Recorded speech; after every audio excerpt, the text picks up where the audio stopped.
Also happening in the last few days was a little kerfuffle in Great Britain. Turns out that Mrs. May, the Prime Minister, is having a harder and harder time. She really has come upon a hard time. The polls indicate if there were an election now, she wouldn't be the Prime Minister much longer at all. Even the people in her own Conservative Party have little use for her and say so in increasing numbers. So it's time for something to distract people from her disintegrating situation, and so we have one. I'm sure it's just a coincidence, but just as she needed something to distract, it showed up. Here's what it was. An ex-double agent, somebody who worked apparently for both the British government and the Russian government, was poisoned in London. I believe it was London. So, okay. And some efforts were made to study the chemicals or whatever that were used, and it was definitively shown in the way only the governments of modern countries can ever do that, definitively shown where these chemicals came from. They must have come, they had to come, from Russia. And therefore, the British government is outraged that the Russians should meddle in their affairs, which should be familiar to an American audience, since we are outraged that the Russians meddled in our elections. Can you believe that? Here we are, a country that has never meddled in any country. We are subject to a treatment that we would never dream, being deeply committed to the Golden Rule. We would never dream of doing such a thing, and it's done to us despite the cleanliness of our record. And so the British government, with as much British anger as it could muster, British are very polite, quiet people, they don't get angry easily, but they expelled 23 Russian diplomats. This devastating blow to the Russian society means 23 people have to have an airplane ride over the next 48 hours. No sooner was it announced that the government had done this dramatic thing that was a front-page news all over Britain, Europe, and in much of the United States, then it was made clear to Mrs. May that she had put her foot in it again. Poor woman. Not that it would be any different if it were a man in doing any of this. I'm just going to give you a couple of examples of the people who've let her know that this has got to be fixed, this silly noise she's made. It starts with one of the biggest companies in Britain, the British Petroleum. You know them here in this country as BP, the gas station known as BP. You may not know it, but BP is a major owner of the largest gas and oil company in Russia, known as Rosneft. You can see where the problem is going to arise. It's a problem because this company, BP, is part of the British equivalent of the Dow Jones Industrial Average. It's called the FTSE, F-T-S-E. And it owns a fifth of a company, much of which is owned by the Russian government, therefore under the control of a man named Putin. Which means that if Mr. Putin is angry at whatever it is they're doing, he has a really easy way to express himself. And that is to make difficulties for BP. And BP doesn't want that. And so BP has told Mrs. May, could you please find some other way to do the theater that you politicians require to stay in office? Poor Mrs. May. It turns out that capitalism has woven a network of interconnections in the world that make life harder and harder for politicians. They think they can do one of their traditional moves to shore themselves up, and they go right into a stone wall when they discover that their allies are their enemies, their enemies are their allies, and each of them owns a large portion of the other one. It's very difficult, very difficult. And I want you to be sympathetic to Mrs. May as she goes down with her country. Very sad. Britain is a very sad place. And the reason I want you to understand it is because it's a cautionary tale for us. Britain was once the empire of the world. Right? Britain rules the waves. Or as the detractors like to say, Britain waves the rules. But it usually goes that way. If you rule the waves, you can waive the rules. That's my humor for tonight. Okay. But it's a country that was once, you know, the sun never set on the British Empire, that they were everywhere. And now there's nothing left. And here they are, a small, cold, wet island off the mainland of Europe. That's a long way down. And it's very hard for them, really is, to come to terms with what they once were and were taught about in school and what they are. You know, it may be fun when you're the empire of the world. It's not fun when you were the empire of the world and someone else has replaced you. Now, it might be a little bit comforting, although not much, if the thing that replaced you was once your own colony, US, UK. It'll be more complicated when what replaces you is China. And that's already underway in this country, and that's not going away anytime soon. That's why these stories are important. Another small item to have you think about things in economics that you might not have thought about before. Brussels, which is the seat of the European Union, the unity of the European countries that share the euro and so on, is busy finishing up a new law that's going to be passed in Europe, which is going to provide protection for workers in the gig economy. Workers in the gig economy, sometimes ennobled into workers in the sharing economy. If we had more time, I'd have a moment of silence, sharing being something you learned was good when you were like 3, and your mother explained it to you. The sharing economy. Turns out that the gig and the sharing economies, if you look at them just a little bit below the surface, are mostly about getting workers to work as individual contractors or consultants or independently, so that you don't have to give them benefits of all kinds. What benefits? The benefits that 100 years of labor struggle fought to achieve.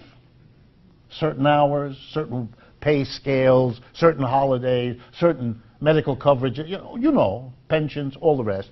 So what gig and independent and sharing is all when the dust clears from the, and I'll use a technical term now, bullshit, what you have left is low-paid workers. I don't know how many of you caught it. About a week ago, the New York Times reported on a study that showed that the average income per hour, when you work it all out here in the United States for an Uber and Lyft driver, is about $3 an hour, which is long short of the minimum wage in this country.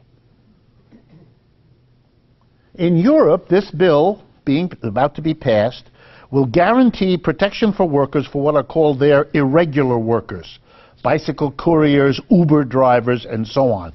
They will now be guaranteed the same minimal levels of Social Security protection, minimum wage, unemployment benefits, maternity leave.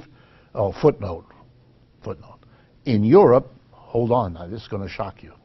In Europe, paid maternity leave is the law. You know that in the United States, it is not. There is no law here. There is a law in virtually every European country, and in many other countries besides. It's not just Europe. We are a pioneer, once again, in getting rid of that sort of thing. They are extending those protections, which now govern most workers in that country, specifically to people on contract or consultancy relationships, so that they are not denied that. And I think for most of you, the important thing here is not the fact that they're doing it, which is interesting enough, but perhaps the fact of why. Why is this happening? And the answer is, in Europe, unlike the United States over the last 50 years, they still have a big, powerful labor movement. And they still have big, powerful socialist parties and communist parties and other left-wing parties. And together, not individually, but together, those parties, whatever their differences, and they have a lot of differences, but they are in favor of all of these sorts of things, and that's too big a part of the population to be ignored. And so it isn't. So while we are busy taking protection away from people, they are pushing. That's no mystery, and it's got nothing to do with drinking wine a lot. It's not about European culture, it's about European politics, and it's something to think about. Something extraordinary happened in West Virginia. For those of you that are interested in the American labor movement and in American culture and society, what just happened in West Virginia is absolutely crucial for everyone to understand. I'm not here to tell you that everything that the people there did was brilliant and was successful. I'm not interested in making them saints, and I'm not interested in making them sinners. I'm interested in what's historically significant about what happened there. West Virginia is a backward state in terms of labor law. You are forbidden by law, if you're a public employee, to bargain collectively over anything. You are therefore, in effect, forbidden from having a union. You cannot have a union. So, for example, public school teachers can't have a union the way they can, say, in New York, because it's illegal. You can't have a union do what unions do. This has something to do with the fact that the teachers in West Virginia, I believe, are the third or fourth poorest paid public school teachers out of the 50 states. The state, in case you're interested, the state that pays its teachers the worst is Oklahoma. That's the absolute worst. And when I finish telling you about West Virginia, I'm going to tell you a little bit about what's coming down the road in Oklahoma, which is West Virginia again. So that's what's coming, but what we've had is West Virginia. So there basically are, the unions are there. You can join the union, but you can't function as a union. So the unions there have effectively no power at all. They're there, they make noise, they make statements, but they can't bargain with the state. They can't negotiate wages or working conditions. They can't function. So now the teachers are horrified. Why? First, they're terribly badly paid. And second, in recent years, the state has effectively lowered their salary, way below what it already is, by requiring them to pay a larger and larger portion of their medical insurance premiums. So if you add a wage that's nothing with rising cost of medical, you can see they're basically being cut year after year. West Virginia is a state that, no matter what else you think, you know those people need a quality education as much or more than any place in the United States. West Virginia is one of the most poor, underdeveloped, it's like Mississippi or New Mexico. It's in that kind of state, in real trouble. So it's not the place where a rational decision would be to pay teachers very poorly and to keep. What of course happens is, if you're a teacher in West Virginia and you can in any way possible get out of there, you go somewhere else. You go to a state that pays more. So then, given all this, here's the remarkable reality. Okay? Thank you. The remarkable reality is the state of West Virginia has 55 counties. It's divided up like all states into counties, has 55 counties. The teachers, without a union, but with an accumulated years of anger and rage and resentment at how they're taught, the disregard for the quality of education you're providing to the young people of that state, scrimping on support for the teacher, scrimping on medical so they're not sick, they can go to a doctor if they get, and all the rest of the disgusting way this state handles its public schools.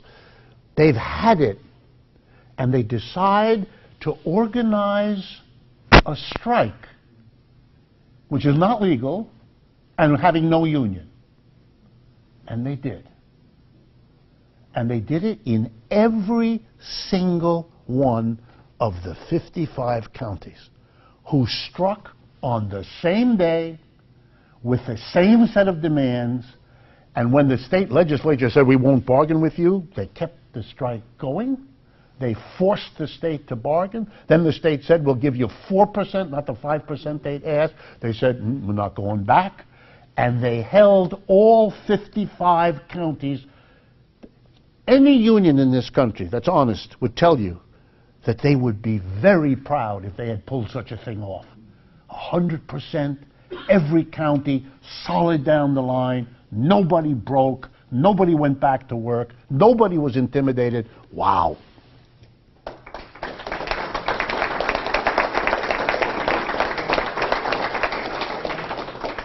They won what they asked for. They got their 5%, and it was no increase, with no increase in their medical thing.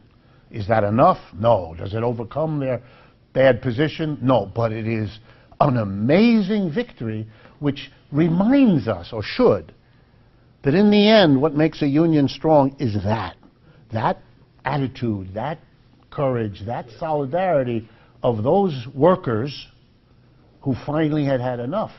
And what it suggests and what it shows is possible ought to be something everybody thinks about. Final point. Oklahoma is the worst state of the union in terms of teacher pay. The joke among public school teachers in Oklahoma is the most important thing you do each year that you teach in Oklahoma is keep an eye out for the vacancies in Texas, which is next door. Because Texas pays reasonably well, so you go right across the border from Oklahoma, you're in Texas, and you get paid properly. They're organizing, and they're modeling. They say this, so it's not me. They say, we are going to do, our goal is to do here what they did in West Virginia. So not only is it an enormous achievement, it's very important that this story be, which is what I'm telling you. Really important. And if you didn't see it in your newspaper or your television or your radio, well, it's another comment on the quality of the reporting that you live with. Second, equally important in its way. In Canada, as you know, they have a public health system. So the salaries of doctors are paid for by the states. The provinces, they're called there. So something remarkable happened in Quebec over the last few weeks. The state came in and did something very important. It raised the salaries by a modest 2% of what are called specialists. We would call that here the most highly paid doctors. The average salary of a medical specialist in Quebec is about $400,000 a year. So you're talking about the people paid at the top of the scale. They got an increase. There are about 10,000 of these folks, if I get the numbers right. 700, which is a modest portion, 700 of them banded together, formed an organization, and rejected the increase. We don't want it. We will not accept it. We're giving the money back to the state of Quebec because we cannot stand what's going on. What's going on is that the government, not wanting to pay the mass of people that provide health care, the nurses, the orderlies, and all the functionaries that make a hospital or a medical system work, what they're doing, this is said by them, is they're paying off modestly those at the top in order to split them from the rest of the workers and in fact pay them to keep the lid on the rest of the workers. It's cheaper to give the top some than to give everybody what might be fair, so it's a cost-cutting initiative, and it widens, of course, the inequality among working people, and it damages, as these 700 doctors said, it damages the health care that we provide. In the end, we can't do our jobs as specialists because the rest of the system is dysfunctional. Okay? What an interesting idea that people already very well paid should have the idea that solidarity in terms of doing the job they're supposed to do with those below them in the pecking order is a more important value than getting another 1.4 or 2%, whatever it is they got, from the state. And they embarrassed the entire administrative leadership of the Quebec province, because they caught them right out there, red-handed, doing what they do. And the reason I'm telling you this is not about Quebec and about doctors. It's about, this is a procedure you should recognize because it's all around you. I'm an academic. It has become normal in academic circles. You pay a tiny number of administrators at the top of every university a fortune of money. The deans, the provosts, the chancellors, all those people with the fancy titles. And their job is to keep the lid on everybody else, because that's much cheaper than giving the average teacher, the average teaching assistant, the average professor the kind of salary increase that they would normally get, especially at a time like this. You can't, you won't do that. So you buy off the people at the top of the pyramid so they can operate as a lid down on those below them. This has been going on a long time. It's very popular in the United States now. And the reason that story in Quebec is so important is because it's a pushback. So my hat's off to the 700 doctors who had the nerve to do this in Quebec, as it is to the public school teachers in the 55 counties of West Virginia. I've told you about the cut taxes. I want to turn to two other things, and the whole point is to show you again the theater of Donald Trump and the theater of the American government, and to show you that it is the confluence of something happening to American capitalism on the one hand and something required of Mr. Trump on the other. So he cut taxes in December, and he has spent the whole last year throwing people out of the country, immigrants who he can find some reason to expel, to deport home. And the most recent thing, since last we met, imposing tariffs. You know, the 25% tariff on steel, the 10% tariff on aluminum, and the threat over the last 2 or 3 days of a vast increase in tariffs specifically targeting China. What is this about? Well, let's do first the capitalism problem and then the Donald Trump problem. You see how these things come together. First, the capitalism problem. Well, this goes back to what I told you about Britain. There is no way for me to say this politely, so I'm going to say it bluntly. The dominance of American capitalism in the world economy is over. It's been over for a while. It's accelerating. This is very difficult, and so it is not surprising that the majority of Americans basically respond to this situation by denying it's going on. That's what the British did, and that's what we're doing. And much of what we do, including this enormous expansion of the defense spending, is the behavior of a society that is losing its political, economic, and cultural dominance and is holding on to the only area where it can still exercise some dominance, even if it's symbolic, by having all the bombers and all the rockets and all the ships and all the rest of the game. It can't. We can't. The Europeans are nipping at our feet. The Chinese are outdoing every expectation, including their own, as to how fast they would grow and how quickly they would become a powerhouse. The United States is not prepared to fight wars forever. It is now the only country on earth that has its troops in 50 to 100 other countries at the same time. Every empire in the history of the world collapsed when it overreached, it's called. When it tried to control the world, to hold on to the dominance it once had. And in the end, it fell apart because it can't afford it. It can't afford it. It can't afford to be active in every African country. And the ability to tell the rest of the world that you are a rogue state, there's only one country in the world that literally threatens everybody. And that's this one. And there's no way you can pretend till you're blue in the face. That's the reality. This is the country that can send bombers, and does, and rockets and ships and black ops and rangers and SEALs and all the rest of it perfectly freely around the world. This is the country of which others are afraid, and for good reason. Then no other country does this. No other country can.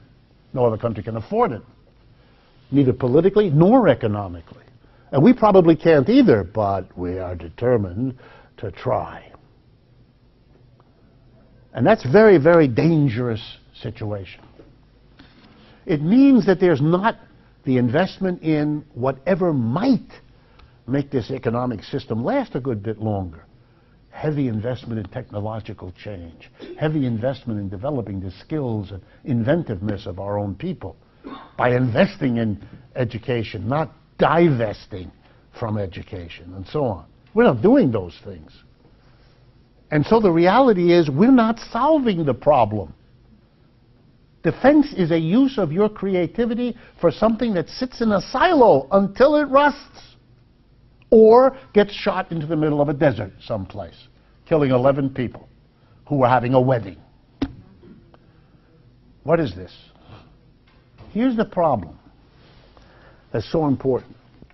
Mr. Trump faces a capitalism that is heading down. He is both the product of that, the anger of the American people built up over 20, 30 years, anger with the Bush promises that went nowhere, then angry with the Democratic Obama promises that likewise went nowhere. They voted for Trump because he's better than more of the same. That's why the British voted to leave Europe. Was it the solution to their problem? Of course not.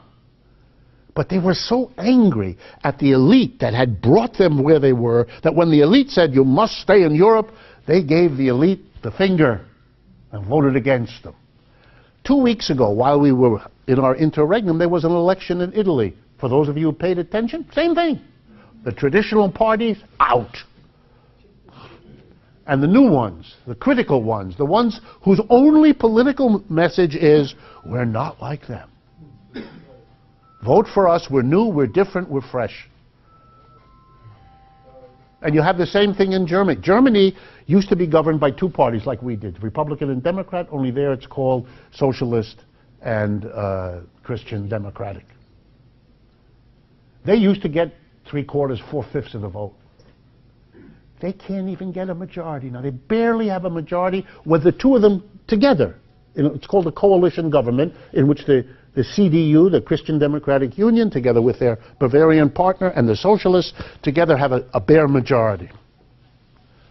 They're on the edge of extinction, particularly the Socialist Party is disappearing. And the catchword, for those of you that don't pay attention, the catchword to describe all of these people saying no more of this old dead capitalism are called populists. Weird language. Populist means of the people. What exactly does that mean? The old is dying everywhere. And to think that that isn't happening here would mean you'd have to explain why the United States is fundamentally different from the others, which it isn't.